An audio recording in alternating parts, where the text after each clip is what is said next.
Bonsoir, j'espère que tu vas bien. Il est tôt, actuellement 1h du matin. Ouais, en ce moment je suis à l'avance, tiens. Mon dernier look aussi, je l'ai fini à 1h du matin. C'est cool, je vais pouvoir dormir. Ne parlons pas trop, il me reste encore les photos à faire.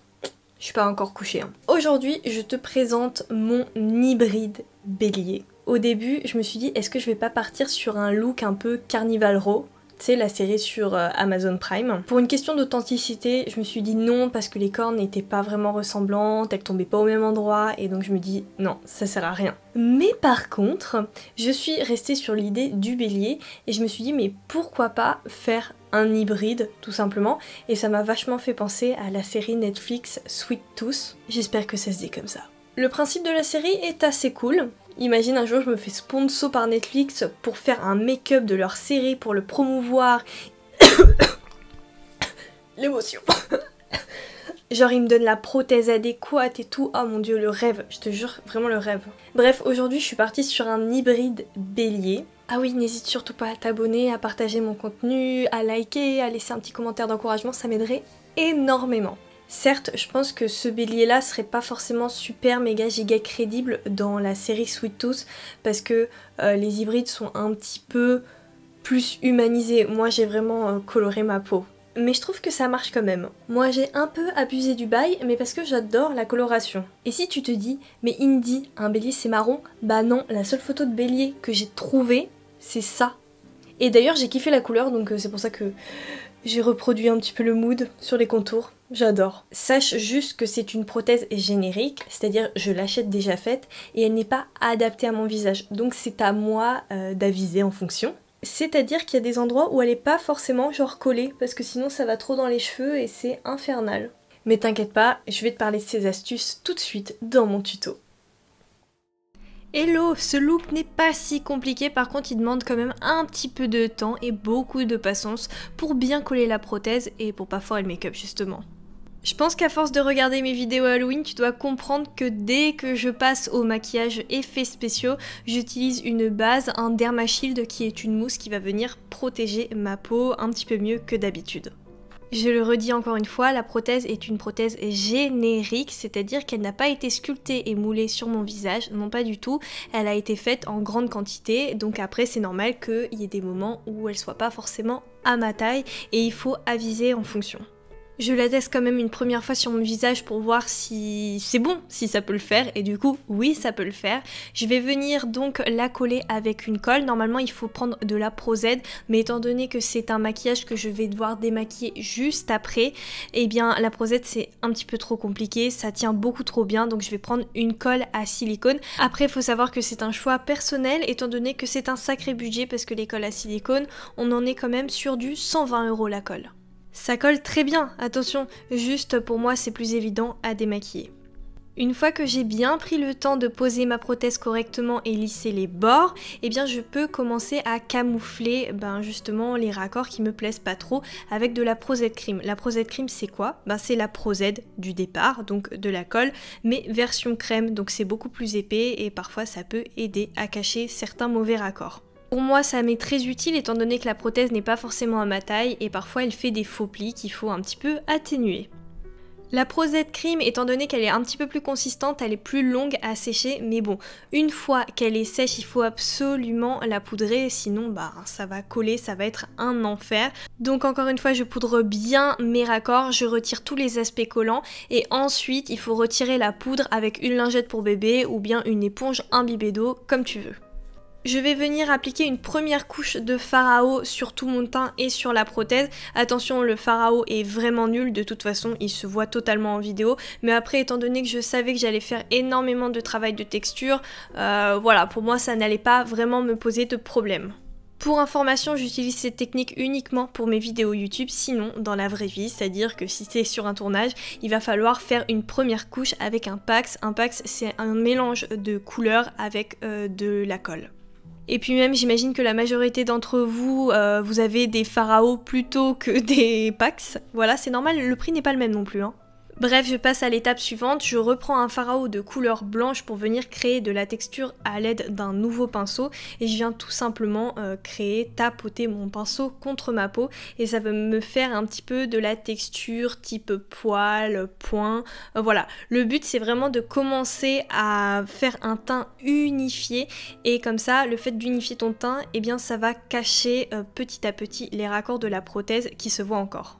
Je passe maintenant à une palette de fard à alcool pour prendre une teinte de noir ainsi qu'une teinte de gris et je vais tout simplement créer des petites projections sur mon teint pour créer encore plus de texture. Ah oui, petite chose intéressante à savoir, c'est que lorsque tu utilises des prothèses en foam latex, donc en mousse de latex, eh bien elle boit le produit, c'est pour ça que le fard à alcool c'est assez utile et surtout l'histoire du Pax dont je te parlais quelques secondes avant, c'est pour ça que c'est bien, parce que sinon le fard à eau il se fait boire par la prothèse. C'est chelou dit comme ça, mais je te jure que c'est vrai. Une fois que la prothèse a à peu près arrêté de boire mes produits, par exemple si j'ai une palette avec du gris et que je dépose du gris sur mon visage, eh bien elle va le boire un peu donc il va être un petit peu plus pâle. Bref, une fois que la prothèse est un petit peu saturée, je vais commencer à créer des détails de texture un petit peu plus importants, rajouter de la couleur, toujours avec le même pinceau et cette fois-ci je prends un fard à alcool gris beaucoup plus foncé, donc à toi de faire les mélanges adéquats, commencer par un gris clair, ensuite le gris tu mélanges avec le noir pour obtenir un gris plus foncé, etc., etc. Bien sûr, il faut se concentrer sur les zones d'ombre, c'est le principal, sinon ton personnage n'aura pas forcément une grande cohérence. Une fois que j'ai enfin marqué la structure de mon visage avec le premier fard gris, je vais prendre un fard à eau parce que c'est beaucoup plus pigmenté qu'un fard à alcool et je viens tout simplement le mettre en plus petite quantité, toujours avec le même pinceau, au niveau des zones un peu plus contrastées des autres, au niveau des zones plus creusées de mon visage. Le meilleur exemple pour illustrer mes propos, c'est cette scène-là, quand j'applique le noir, tu vois qu'en fait il s'atténue en gris plus foncé. Voilà, c'est pas grave, après à moi de rajouter plusieurs couches de noir si besoin, si j'ai besoin d'intensité justement. Il ne faut surtout pas oublier la petite zone du nez et puis se référer à notre image justement de référence. Ouais certes, il y a un petit peu de répétition dans cette phrase, mais tu l'as comprise ? Je prends maintenant une de mes palettes préférées qui vient de chez Beauty Bay ainsi qu'une palette Make Up Forever. Je vais prélever un petit peu de fard gras noir que je viens déposer au bout de mon nez pour me créer un petit museau. Alors désolée si j'ai pas forcément les bons termes techniques, mais je ne suis pas spécialiste de bélier quoi. Sache juste que je prends un pinceau assez fluffy estompeur et je viens créer des ombres au niveau du bout de mon nez, au niveau de ma moustache et un petit peu au niveau du menton. Je cherche vraiment pour le moment à flouter et ensuite je viens texturiser avec mes pinceaux sales de tout à l'heure. Une fois que la base de mes éléments est posée, je reprends un fard à eau noir. Pourquoi ? Parce que je veux faire des traits précis et je repasse sur ce que j'ai fait précédemment. Je viens reprendre ma palette Make Up Forever et le fard noir qui est un fard gras que je vais utiliser en tant que base sur ma paupière mobile. Le but c'est de rester un maximum possible sur la paupière mobile sans trop toucher les raccords de la prothèse parce que c'est compliqué en fait de travailler des fards gras justement sur une texture comme ça peut parfois créer de mauvais raccords voire les amplifier. Pour fixer ce fard sur mes yeux, je vais reprendre la palette Beauty Bay et le fard noir. Et bien sûr, si le fard gras a bougé, il faut absolument le remettre.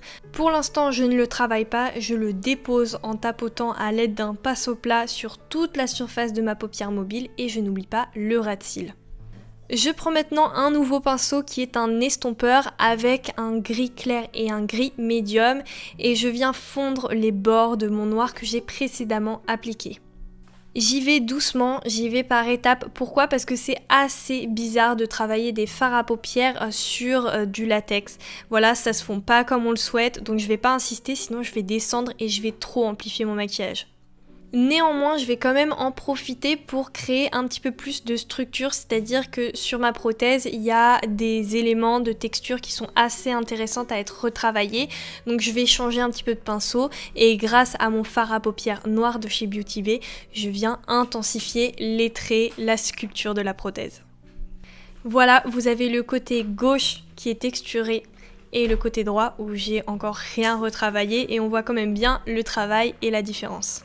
Globalement, le maquillage du teint est presque terminé, je vais juste rajouter des endroits de lumière avec mon petit pinceau du départ et du fard à eau blanc pour illuminer justement ces endroits-là. Une fois que ça me va, je peux passer au travail des cornes parce que là, c'est pas possible de laisser ça comme ça, j'ai débordé avec ma couleur noire, c'est pas du tout crédible. Je prends donc un fard à eau de couleur marron foncé et je viens repasser sur les cornes. Il se peut, je dis bien il se peut, que j'ai oublié de colorer certaines zones de mes cornes ou de mes prothèses, mais c'est tout à fait normal. Pourquoi? Parce que à la caméra c'est cool, tu vois, mais dans la vraie vie tu vois pas parce que c'est caché et vu que j'ai pas des yeux derrière la tête, ben je peux pas tout faire non plus. Voilà, c'est ça le petit problème aussi de vouloir se maquiller, de faire des grosses prothèses, de faire des gros maquillages, c'est que parfois ça a ses limites. Une fois que mes cornes sont correctement colorées en marron, je viens rajouter un autre marron plus foncé par au-dessus vers le centre de mes cornes pour faire refléter la lumière et ensuite pour accentuer tout ça et un petit peu la texture, je rajoute un fard à eau de couleur plus claire une nouvelle fois sur cette nouvelle zone mais de manière plus précise. Une fois que le résultat de la coloration me plaît et donc vous avez quand même un bonjour de fantôme qui est juste derrière moi, ben je retravaille tout simplement les cornes en fonction de mes envies, avec plus ou moins de texture, avec plus ou moins de lumière, mais dans tous les cas je vais quand même rajouter un petit peu de crachotis de couleur blanche, après on peut en rajouter de couleur marron, noir, voilà. Mon chien est juste derrière moi, il veut grave jouer, j'ai envie de mourir, mais c'est pas grave, je viens quand même faire de beaux raccords au niveau de ma muqueuse avec un liner, un kohl qui vient de chez NYX, et après je fais encore une fois quelques raccords au niveau de ma bouche parce qu'il faut pas qu'elle soit de couleur naturelle, je viens l'assombrir un petit peu avec du fard gras. Me voilà transformée en bélier. Je t'avoue que les maquillages animaliers, c'est pas ce qui me transcende le plus. C'est une des raisons aussi pour laquelle j'appréhendais de faire ce make-up. Mais franchement, je trouve ça super cool en fait. J'adore. Je m'attendais pas à ça. Et surtout la coloration, j'adore. Franchement, j'ai grave glow up au niveau de la coloration. Alors oui, je me lance des fleurs, mais j'ai le droit de dire quand mon travail est beau et quand mon travail pue la merde. Mais bon, généralement quand mon travail pue la merde, je ne publie pas. Et je me remets en question pendant 3 jours. Mais pourquoi je suis vraiment contente de ce make-up? Parce que pour moi c'était vraiment un défi quoi. J'appréhendais tellement cette prothèse. Je savais pas que ça allait rendre bien comme ça. Oh, vraiment je suis contente. Là je peux aller dormir sur du good vibes. Après il reste le démaquillage donc ça c'est un peu plus épuisant. Allez, j'ai assez parlé, maintenant c'est à ton tour de me laisser un petit commentaire. Abonne-toi à ma chaîne si ce n'est pas encore fait et bien sûr active la cloche pour ne louper aucun de mes looks. Et j'espère que tu continueras à me suivre même à la fin de ma série. Merci beaucoup pour le soutien, ça me fait vraiment plaisir. Je te fais plein de gros bisous et à très vite dans un prochain look d'Halloween. Bye!